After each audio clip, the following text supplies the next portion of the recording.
You know this crazy rumor going around that the Brock voice actor and the Edgar voice actor were the same? Funnily enough, I have, yes. Well, I mean, I'm not saying it was me, but it was me. It's a weird, funny story. You know, I recorded the lines for Edgar at the end of 2020, and people were making like fan art of him, and I was like, wow, this is an incredible community. But it wasn't until like a couple of months ago, I was looking around on the internet and checking out stuff to add to my resume and whatnot, and I saw that on all these like wiki pages and Brawl Stars pages that Edgar was being attributed to Brock's voice actor. And I was like, page after page, when you search on Google, that's what it says. I'm like, oh no, this isn't good for my career. So I literally I updated my IMDb page, and then I reached out to like the editors of these wikis and tried to say like, hi, you don't know me or who I am, and you're just gonna have to take this on faith, but I'm actually the voice of Edgar, I swear. And would you mind updating your page? Because people don't know that I did it. So I'm so grateful, really. Like all the Brawl Stars players and fans, I'm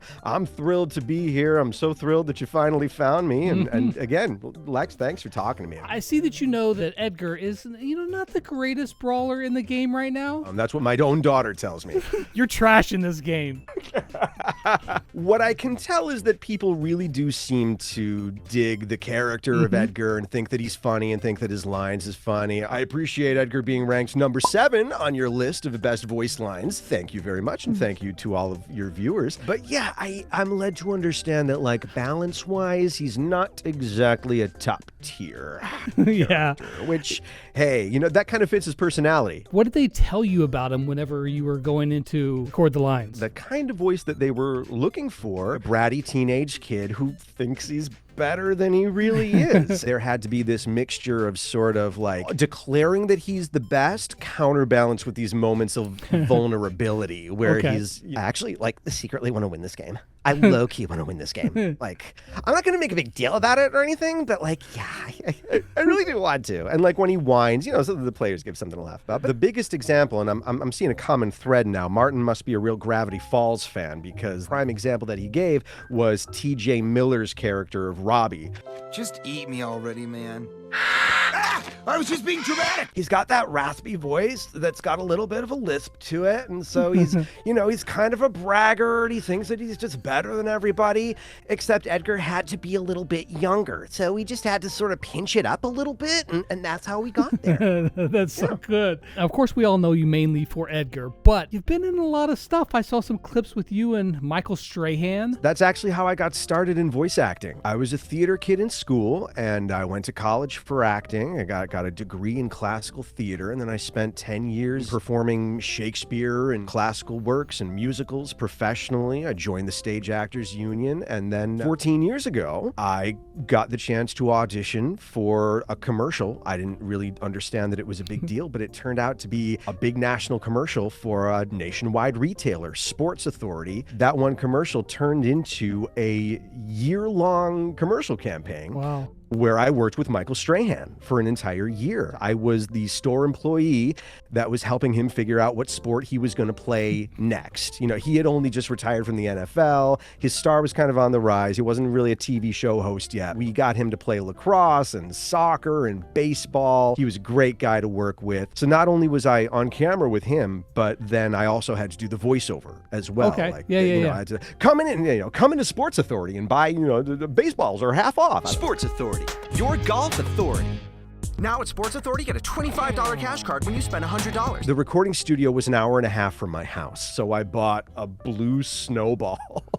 First mic I started with as well. There you go. Recorded in my closet, made some pretty terrible recordings, but people saw me on national TV. People from college email me and say, Dave, I didn't know you did voiceover. I work for Estee Lauder now. Could you record our training program? A guy from my hometown who's an audio engineer said, David, I didn't know you did voiceover. Could you do some product videos for Kodak and Xerox for me? So with every new job I booked, I spent the money on better equipment, and 14 years later, it's my full-time living, and I could not be happier. Do you remember what your very first voiceover job was? More like 20 years ago for a local professional theater company. It was just a local radio ad for a show that they were doing because they wanted to be like the characters from the play. Gotcha. That was the very first thing I did, and then I didn't do any more after that until the Sports Authority stuff. And then the first game I ever did was a game by a friend of mine, Eric Ruth of Shark Tree Studios, who had done some work for Riot Games and was starting out on his own. He made a game called Hauntsters, which is like, it's a Brawl Stars style, like arena brawler, but it's couch co-op, 4-player. Nice. And it all stars like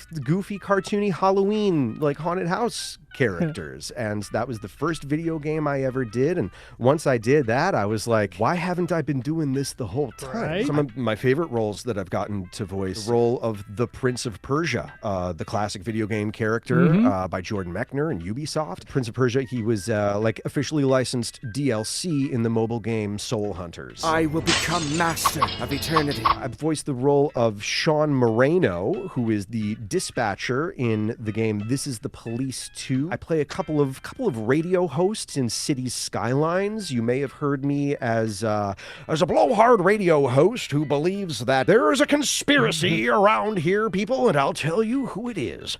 Mathematicians. They'll tell you 2 + 2 is 4. It's a lie. Don't believe it. I know it. My listeners know it. He thinks that math is fake.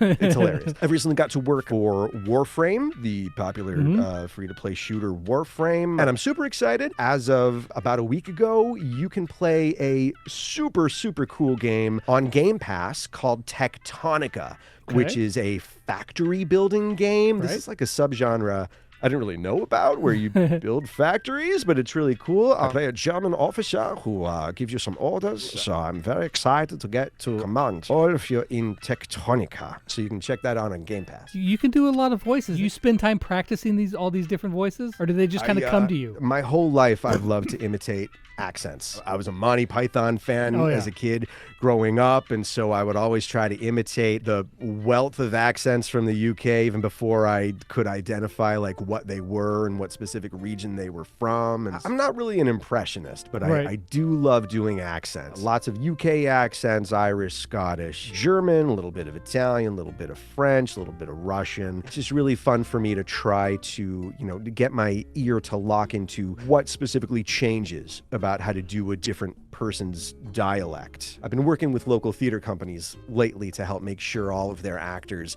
have the correct dialect. Gotcha. Yeah, it's always been fun for me. What have you, some other stuff you've acted in that we might have seen you? I mostly do a lot of commercial work. For a lot of actors, commercials is kind of the thing that pays the bills for us. So right now I'm doing a really fun commercial series. They're a regional pharmacy benefits manager, but they do these commercials where it's like The Office. It's like a mockumentary. So we're playing regular characters, and it kind of feels like being on a sitcom. It's a lot of fun. I do several independent films. Me and a team, we write short comedies that we submit to film festivals. And I have done a lot of work with a film studio called X-Strike Studios. There is a certain subset of gamers who, especially if you're on the East Coast and you've ever been to MagFest outside of Washington, D.C., we at X-Strike Studios have been submitting our feature-length films based on video games for more than 20 years. Back when we were younger, we produced feature-length films that were loving parodies of Resident Evil,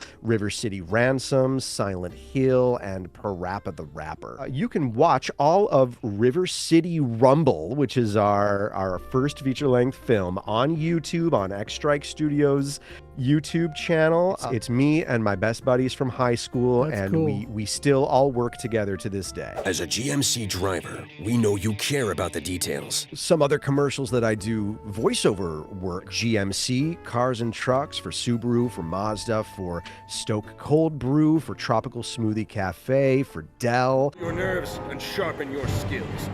The time has come to breach the walls of Vishan's Peak. EverQuest, one of the longest running MMOs around. I did a great commercial for Marvel Puzzle Quest. Nice. Back when that was hot a couple of years ago. If you are local to New York State, I'm the voice of Celino Law, which is one of New York State's largest law firms. I do a lot of like audio tours for like museums and things. Oh, okay. And so I've done some audio tour work for Walt Disney World, the Museum of Pop Culture in Seattle, which was founded by Microsoft co-founder Paul Allen. I do work for John Deere. I narrate a tour of their headquarters, as well as the original blacksmith foundry of John Deere that John Deere, the man himself, ran in the 1800s. And I just finished up narrating, editing, mixing, and producing a walking tour of the United States Capitol building, which was really exciting and an honor to get to do. What did you do before voice acting? I was a stage actor. I went to college and got my degree in theater, where they trained me to act and sing and dance. And so I worked in theaters around the Northeast, performing Shakespeare and performing classical theater from around the turn of the century, and big song and dance musicals. My part-time day job was I worked at GameStop. Heck yeah, I you worked did. behind the counter. That's right. I was a manager at GameStop, and really living the dream. Just immersing myself in games 6 hours a day and then doing theater by night. What do you do for fun when you're not working nonstop? I am kind of a workaholic. I know the feeling. I do work a lot. And to that end, I just want to say to all there's a lot of Brawl Star fans that have asked me a lot of questions like, hey, could you do a dub video or say some of Edgar's lines for me? And I would love to clown around and play. I wish I had more free time to do that. But as a working actor, I do kind of have to hustle my booty off all the time. If I get a moment, I would love to do stuff like that. Please keep asking. I love hearing that. So when I'm not working, I am taking care of my two beautiful daughters who are very busy. My oldest daughter wants to be an actor and follow in dad's footsteps. Nice. She's already starred in a couple of pretty high profile commercials. I'm super proud of her. Awesome. So what little other downtime I have, I try to play some video games. Tears of the Kingdom is what's occupying me right now, but I also spend way too much time just figuring out how to emulate old games. Every time I get a new piece of hardware, I'm like, okay, this is great. How can I hack it? How can I get this to run F-Zero though? Like, it's cool that this can play other games, but I want to see if this can run Pilot Wings. Yeah, I'm a bit of an emulation nut and a classic game geek. So you're saying that, a lot of people are asking you over on, Twitter and whatnot to do some voice lines. And, you're a busy guy, but hey, would you mind doing some of Edgar's voice lines for us? As long as I'm here, why not? I'm already sitting down. I'm in front of a camera. I'm wearing the scarf. Might as well, right? Yeah. Don't touch the scarf. Don't be salty. You guys, jeez. And he's like, whatever. Wow, hardcore. Don't look at me. I low-key want to win this game. Great. Now everybody hates me. This is so lame. Oh, one of my favorite lines of his is like, I could do this if I wanted to.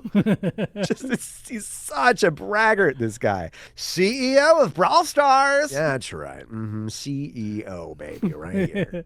You're on social media. Why don't you tell us where to find you so that, everybody can go and follow you? You can Google me. You can find my website. I have a YouTube channel that I don't update nearly often enough.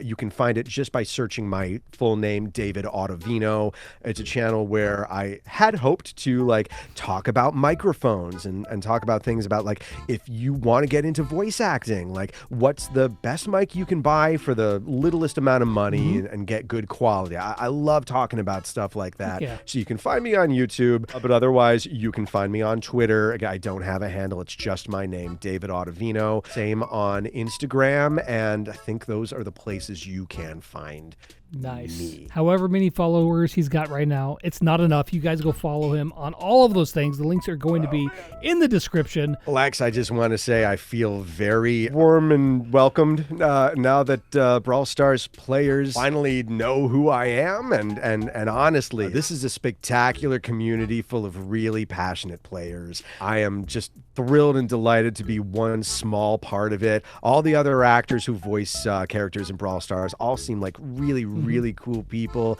and we're all so glad that we've got the support support of you, the players. So just thanks for everything, and thanks a lot for the chat. Absolutely. All right, you guys, again, go follow him over on all that stuff. And until next time, I'll catch you guys on the flip side. Peace.